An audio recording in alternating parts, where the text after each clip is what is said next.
Est-ce que vous avez le verlan aussi? Par exemple, keuf pour dire flic, pour dire... Non, ça, je pense que le verlan, c'est. Ben, tu pourras me corriger si je suis. Si je suis pas correct, là. Mais je pense que le verlan, ça vient euh, des communautés, je pense, africaines ou arabes, là-bas. Oui, en fait, il y a un mélange entre, oui, l'arabe aussi, ça joue un rôle très important dans les banlieues en général, dans les cités aussi. Ça a changé le français. Il y a par exemple, quand j'étais en France, c'était marrant parce qu'il y avait les parents de mon ex-copine qui, en fait, n'arrivaient pas à comprendre. Par exemple, tu me vénères, non? C'est très typique de dire tu me vénères, ça signifie tu m'énerves. Tu me Donc ça vénères. c'est un peu compliqué pour certaines personnes d'une autre génération de comprendre. Oui, c'est un mélange entre, je pense que c'est l'arabe, mais c'est pas seulement l'arabe, parce que le français, il y a beaucoup d'immigration, donc ça a changé, ça a modifié le français.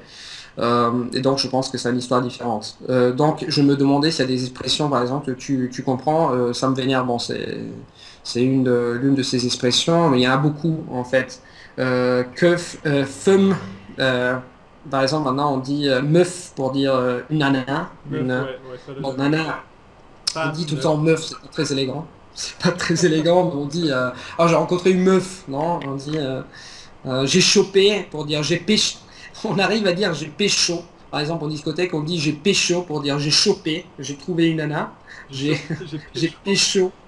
Au début, je suis torché. Est-ce que vous dites je suis torché quand tu es bourré, par exemple? Je suis torché. Non, non, on dirait. Je suis sous.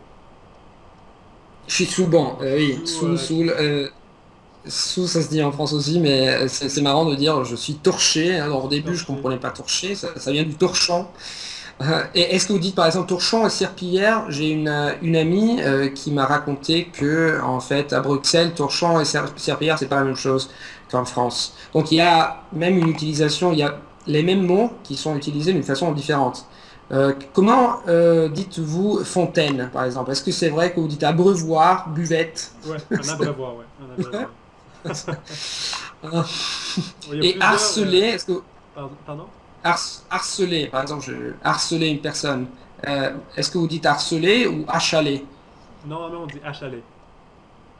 Achaler, ok. Donc, Et c'est vrai que vous dites aussi, au lieu de dire j'ai 18 ans, je suis 18 ans, non, vous dites j'ai 18 ans.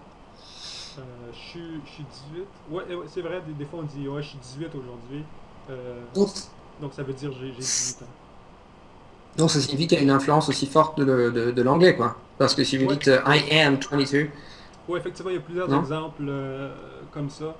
Il y a beaucoup de Québécois qui se rendent même pas compte que le Québécois est influencé quand même assez fortement de l'anglais. Un autre exemple qui me vient à l'esprit, c'est prendre une marche, qui vient de l'anglais take a walk, donc prendre une marche. Hmm. Je pense qu'on avait aussi, j'avais une petite liste là.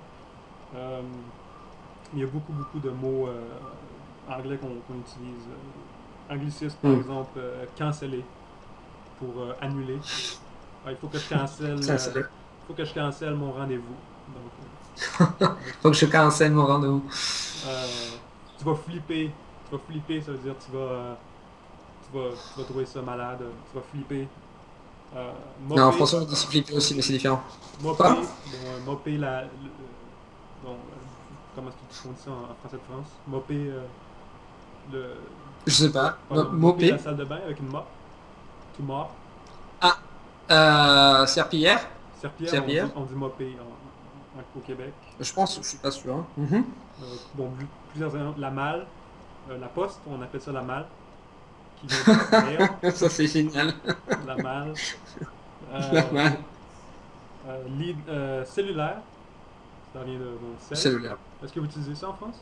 Cellulaire? Le Euh, cell? non. Non. Je veux dire cellulaire comme cell phone. Cell phone? Non, non, non. Euh, je me rappelle plus en fait. Le portable. Le On dit le portable, ok. portable. Non, On nous m'appelait sur le n'utiliserait jamais portable. le Ouais. portable. Et après, tu me demandes, est-ce que vous dites ça en France? Moi, je suis italien, donc même si j'habite en France, Ouais, non, non, c'est ça. moi à la base, on dit portable. Ouais. Donc, il y a beaucoup Bon. d'exemples comme ça qui sont assez drôles. Ouais. Donc, Sam, c'est une question aussi intéressante pour les gens. Normalement, comme j'avais écrit, je l'ai même dit, si en Italie, on veut apprendre, par exemple, l'espagnol, on finit par apprendre l'espagnol d'Espagne parce que tous les cours sont en espagnol d'Espagne. Et la même chose, ça vaut pour le français. Est-ce qu'il y a des ressources, est-ce qu'il y a des bouquins pour le français québécois? Parce que je sais que il y a pas mal de gens qui, par exemple, veulent habiter au Canada. Et comment ça se met? À part les films, bien sûr, est-ce qu'il y a des grammaires ou... Bon, la grammaire, plus ou moins, c'est la même chose, mais je veux dire la prononciation. Tu m'as dit qu'il y a beaucoup plus de voyelles.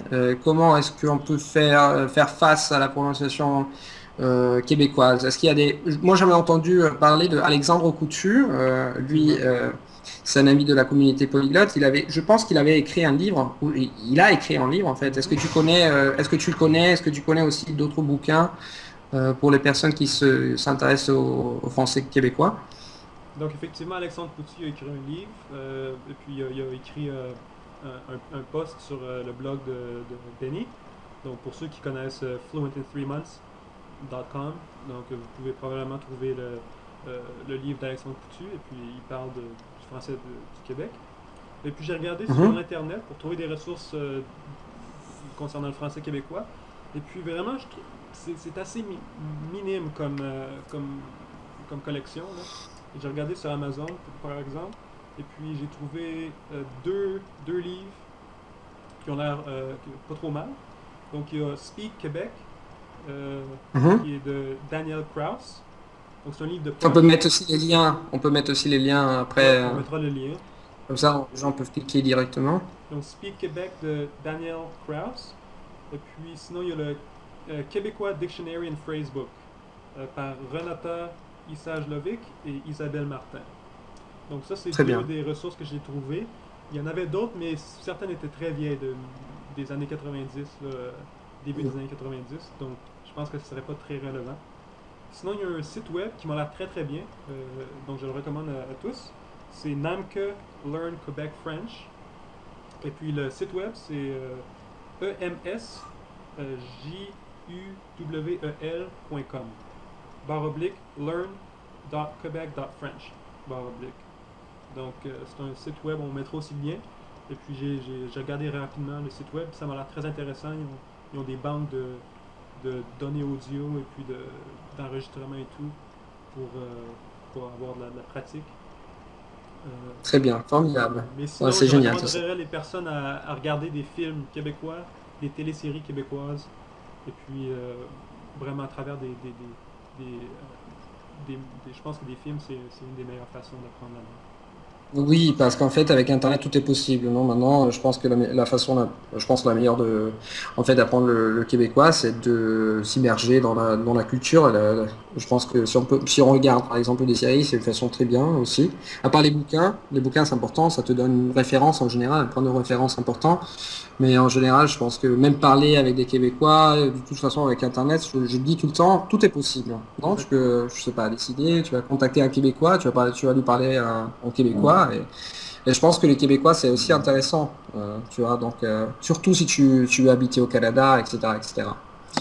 Donc, ça, je te remercie énormément pour cette interview, c'était très intéressant. Mais c'est un plaisir, Et, et je vous rappelle que Sam, il est aussi un amoureux des langues. Il effectivement. parle, tu parles, bon, on a déjà fait une interview en anglais, tu parles très très très bien. Et tu parles coréen aussi, non? Ouais. Couramment. Ben, couramment, j'hésite à utiliser ce mot-là, mais j'étudie le coréen depuis environ presque 5 ans. Et puis, 5 ans. Bon, si tu habites en Corée, de toute façon, j'ai entendu que le coréen, c'est l'une des langues les plus difficiles du monde. Et ça vaut. Je pense que c'est pas, c'est pour la culture, mais aussi pour les registres de langue. C'est un peu compliqué, non? C'est pas seulement une question de grammaire, parce que pour formuler des phrases, bon.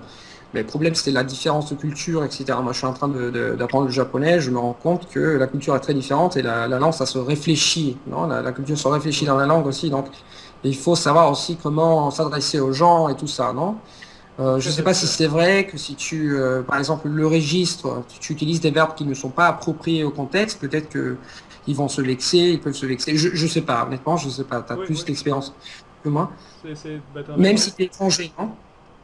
Ils Pardon? te pardonnent pas, même si tu es étranger. Je veux dire, au Japon, j'imagine qu'ils savent que nous, on est des étrangers, donc c'est normal de faire des fautes. Oui, Mais en non, non, je général, pense qu'ils sont, en général, ils sont très compréhensifs.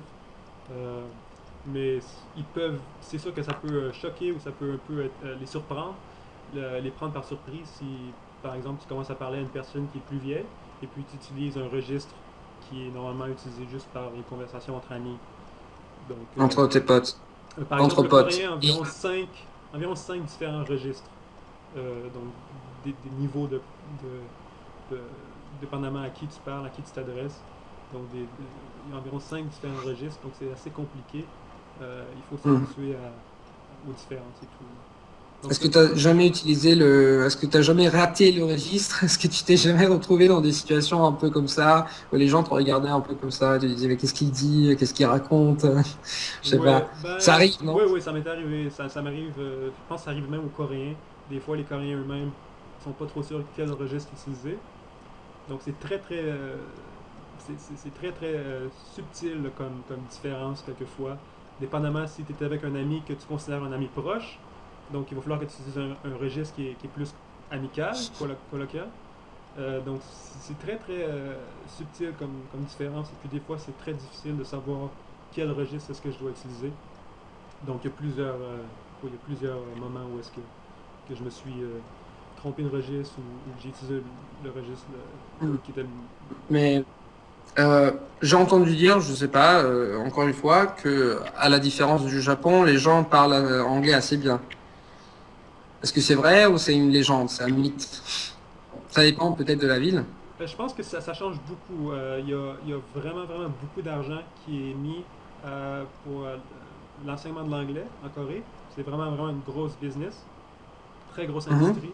Donc, en général, les étudiants d'école primaire en Corée, ces jours-ci, parlent l'anglais, je dirais pas bien, je dirais pas jusqu'à utiliser ce mot-là, mais ils ont certainement une commande de l'anglais qui est meilleure, beaucoup meilleure qu'il y a 10 ans ou il y a 20 ans. Donc, c'est incomparable. Par contre, la génération, disons, les personnes qui ont environ 30 ans ou plus en Corée, normalement, c'est très rare de trouver des personnes qui parlent l'anglais assez bien. Et puis, Hmm. les deux langues sont Donc, tellement différentes que mhm. c'est très, très, très difficile pour un Coréen d'apprendre l'anglais. Tout comme c'est très, très Hmm. difficile pour un Européen ou une personne Bien qui sûr. parle une langue coréenne d'apprendre le coréen. Euh, donc, à la base, quand tu es arrivé en Corée, par exemple, si tu rencontres une personne qui parle anglais assez bien, est-ce qu'il veut parler anglais avec toi ou Oui, les plus jeunes est-ce que tu générations, peux oui. Les plus jeunes générations sont très, très... euh, je sais pas, sont très, très... comment dire... normalement, ils veulent très vraiment... ouvert, Pardon? très ouvert, non? Je veux dire, ils veulent parler pratiquer ou Ils pas veulent très parler, ouvert, ils veulent je sais pratiquer, pas oui. ça. Donc, ça m'arrive souvent des fois que m'en vais par exemple pour magasiner pour des souliers ou pour des vêtements. Et puis, le commis est assez jeune, dans sa vingtaine, et puis je lui parle en coréen. Et puis, je lui dis, bon, comment ça coûte ça? Et puis, je me fais répondre en anglais.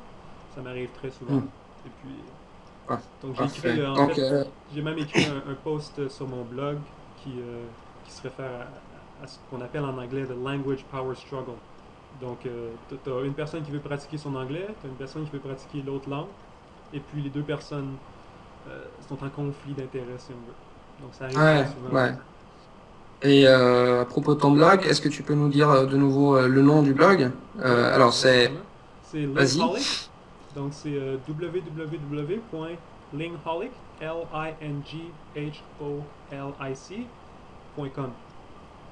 Donc, Je vous Lingholic. assure que c'est un blog très intéressant. Alors, Sam, merci. Merci encore une fois. Et bon, merci à vous pour nous avoir écoutés. Et on va se parler la prochaine fois, peut-être en coréen. Je sais pas.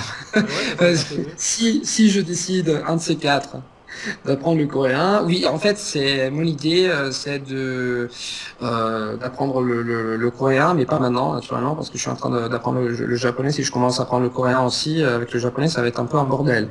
Donc, mais j'ai l'intention d'apprendre le coréen parce que c'est une langue qui m'intéresse, c'est très bien, ça me plaît. De toute façon, c'est dans ma liste. Alors, Bon, Sam, c'était un plaisir. Écoute, on n'a pas eu beaucoup de temps de parler avec les dialectes et tout, mais peut-être que dans le futur, on pourra faire une autre vidéo pour parler un peu plus des ah, dialectes je pense que québécois. c'est très intéressant. Ça, c'est la on peut l'appeler la première partie. Je pense qu'on pourra en faire une autre, surtout si les personnes s'intéressent à tout ça et ils peuvent nous poser des questions. On peut faire une autre interview sans problème. C'est gratuit, c'est facile et c'est intéressant. C'est parfait. Bon, ben merci Au pour la revoir à vidéo. tous. Au revoir à tous. Merci à toi. Ciao.